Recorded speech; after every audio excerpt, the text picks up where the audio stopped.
विधान परिषदेमध्ये साताऱ्याच्या पोलीस अधीक्षकांच्या निलंबनावरून भाजप आणि शिंदे सेनेत पुन्हा एकदा संघर्ष पाहायला मिळाला।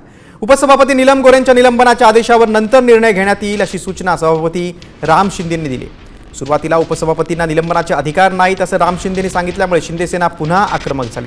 त्यामुळे शिंदेंनी पुन्हा याबाबत निर्णय राखून ठेवण्याची घोषणा केली। त्यामुळे आता निलंबनाचा निर्णय लटकण्याची शक्यता आहे। पालकमंत्री शंभूराज देसाई यांना पोलिसांनी धक्काबुक्की केल्यामुळे शिंदे सेनेनं आक्रमक भूमिका घेतली होती। त्यानंतर आता उपसभापती नीलम गोरेंनी एसपी तुषार दोशींच्या निलंबनाचे आदेश दिले होते।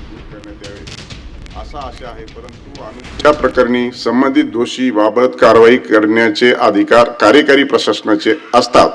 माननीय मुख्यमंत्री महोदयांनी केलेले संसदीय लोकशाहीतील तिन्ही स्तंभाबाबतचे विवेचन विचारात घेतले असून या प्रकरणी माननीय उपसभापतींनी दिलेल्या निर्णयावर शासनाकडून झालेल्या घटनेची चौकशी करून या प्रकरणी कायद्यानुसार योग्य ती कारवाई करावी या निष्कर्षाप्रत मी आलो आहे।